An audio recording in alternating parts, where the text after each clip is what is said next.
behalf of the hardworking team at the Broadbent Institute, I welcome you, one and all, to the second annual Progress Summit. We have an exciting program, I think, over the next 2 days.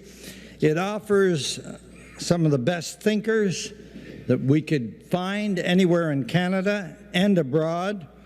It has exceptional keynotes, has over 75 panelists, more than 800 participants from all across Canada and indeed around the globe. If you'll permit a bit of gloating, there's another institute named after a former premier from the province of, or a former political leader from the province of Alberta, and their institute had a gathering here a couple of weeks ago, and it had 150 fewer participants, so I must say, we've only been around for 4 years, and they've been a little longer, and that was rather good news to my ears. Friendly ideological competition is a great thing for a democracy. The great increase in participants from last year clearly shows that there is momentum in this country for progressive ideas and action.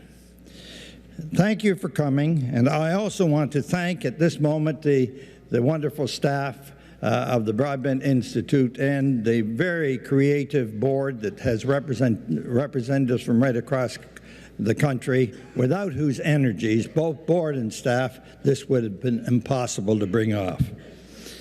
In a country as vast and complicated as ours, any movement, in order to be successful, must diversify.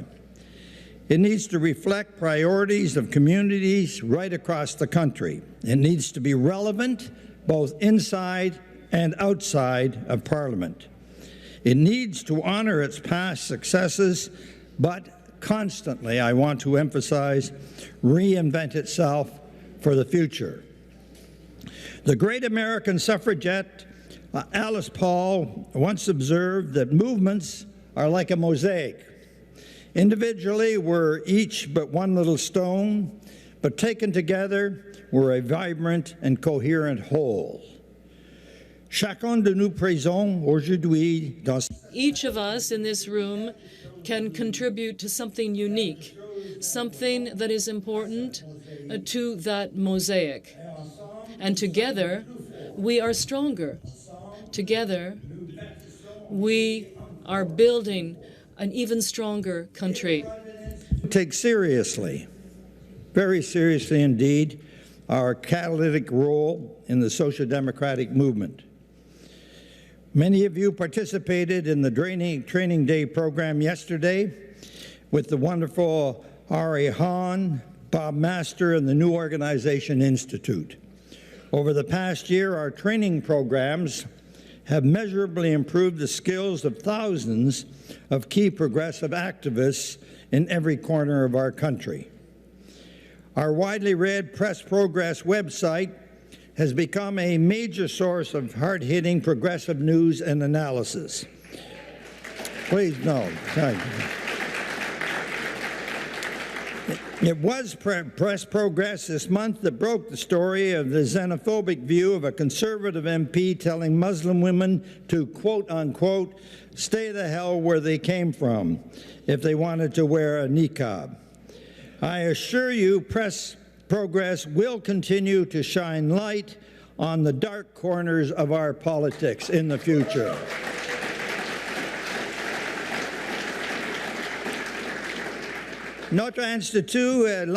Our institute has launched important political debates in Canada. And we have published a report that talks about how the Canada Revenue Agency has now decided to target respectable charitable organizations working in such areas as in the environment, anti-poverty, and international development, while leaving the right-wing charities alone. Revealed to Canadians that income splitting and the doubling of the TFSA limits to be regressive and costly policy disasters for Canada. And more recently, with the Atkinson Foundation, we released a paper on the critical role public investment plays in innovation and green growth in the economy. Finally, in the landmark study this past winter, the Institute released new data showing the glaring gap between what Canadians want as their ideal distribution of wealth, the unequal situation as they think it exists, and the kind of distribution of wealth they actually would want in Canada. So it was a moving three-part illustration. Incredibly, what came out of this, the bottom 50% of Canadians, over half the men and women in this country, only 6% of our country's wealth, while the top 20% of Canadians control over 70% of Canada's wealth. To get the message out at the Institute, we created an accessible animated video that has been viewed now by over 250,000. The data are absolutely clear, and to me, absolutely unacceptable. Canada has become a vastly unequal country, and it's time we had policies to reverse this pernicious, unhealthy trend.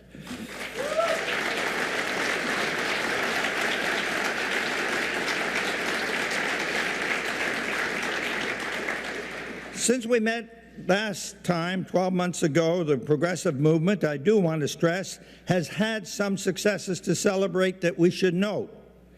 Significant victories took place at the Supreme Court on the rights of trade unions, a fundamental right of trade unions, working men and women in Canada. As a result of that decision, ordinary workers have the freedom, the right to association, to form a union. It is now solidified in a Supreme Court decision, a fundamental right.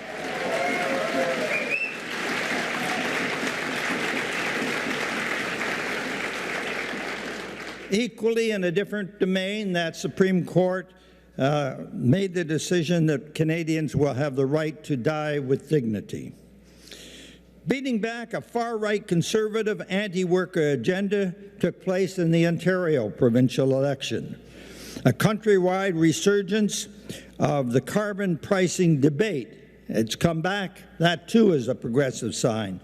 And the election of Mayor Robertson in Vancouver, to name but a few progressive important developments this year. However, on many key issues, we remain stuck or going backwards as a country. And more often than not, this is because of action or inaction by the Conservative federal government. Consider Bill C-51. In a recent article in the Globe and Mail, Roy Romano and I, accompanied, I would add, by almost every law professor in every department of law across the country, criticized Bill C-51. We made the case that not only will it be ineffective to combat terrorism in our country, not only does it threaten our civil rights, but most of all, it places the very protections guaranteed by the Charter of Rights and Freedoms under the shadow of wider powers to interfere with lawful and legitimate conduct. Let me be personal on this point. I worked hard with Pierre Trudeau between 1980 and 1982 to create what is possibly the best Charter of Rights in the world. I never thought I'd see the day his party would back away from its defense. C-51 is flawed, C-51 is dangerous, and C-51 must be defeated by the Parliament of Canada.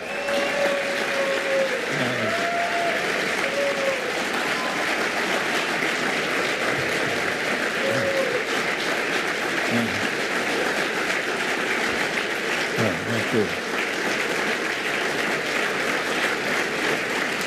Thank you.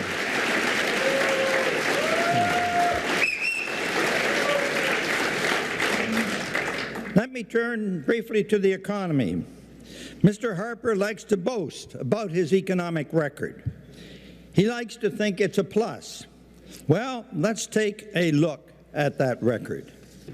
Between 2006 and 2014, period for which we have the most recent data, the proportion of working-age Canadians with a job, any kind of job, actually fell from 62.8% in 2006 down to 61.4% in 2014. So the number working, who want to work, has actually gone down, not up under Mr. Harper. And of the total increase in jobs that took place between 2006 and 2014, 1 in 3 of these new positions were only part-time. And 4 out of 10 were in the lowest paid occupational category of sales and services. That's the kind of economy we're creating for those who are able to get a job. Because good jobs have been scarce outside the resource boom sector province in those provinces, real wages increased by a grand total, get this, wage increases between 2006 and 2012 went up over that whole period by just 3.5%, or less than 0.5% per year. And in 2 of our largest provinces, British Columbia and Ontario, real wages actually fell by 2.4% in BC and 1.7% in Ontario. So they've gone down in those parts of Canada. There has been no recovery in manufacturing employment since the Great Recession, and Canada has run a large trade and current account deficit despite the growth in crude oil exports. Our productivity performance has been dismal compared to the United States. Soyons clairs, l'économie canadienne... Let's be clear. The Canadian economy is not working for the vast majority of Canadians. And it is high time that this situation be rectified. We all know that a federal election is due this year. And the elections, my friends, are the time for choices. I would like to tell you very clearly that progressives this year will have 2 jobs, not 1. In English, that we have not 1 job to do in this election year, but 2. Yes, we have to defeat the conservative bad ideas, but we also need to ensure that it is progressive ideas and policies that take their place. Simply preventing further erosion is simply not good enough. We need to move forward.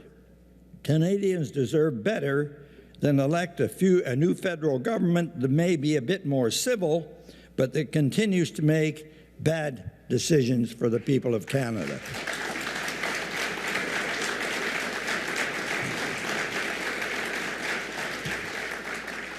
Take the environment, for instance. Yes, it's true that the Harper government has burned any semblance of proper federal regulation to the ground. No effective fisheries protection, no effective environmental assessment, carte blanche for oil companies to trample on community and First Nations interests. The reality, though, is that the environmental legislation that Mr. Harper destroyed wasn't any good to begin with. For years prior to Stephen Harper's election, Canada was at the bottom of international rankings in environmental performance. So, a rerun of the past, I simply re-emphasize, will not do. We must give Canada a modern framework that combines environmental, and when you get to be 79, there's occurring flubbing over a word like environmental. There, it was clear. We need to combine environmental and economic imperatives that are mutually not in competition, but reinforcing one another. We need new 21st century federal leadership to ensure not simply prosperity, but prosperity with a green economy, and we need it now.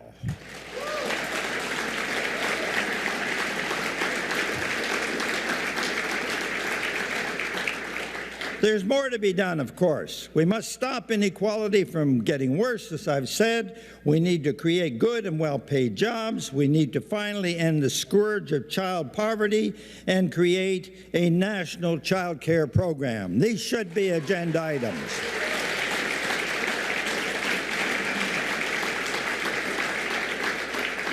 And of course, it's not good enough to simply stop C-51 and the erosion of our cherished freedoms. We also need to create a new enthusiasm in our democracy and ensure that citizen participation in our country's decision-making gets at a higher level. Tommy Douglas, the founding leader of the NDP, once said, quote, "The greatest way to defend democracy is to make it work." He was right. The summit that we're now participating in, more than anything else, is our modest contribution to Canadian democracy.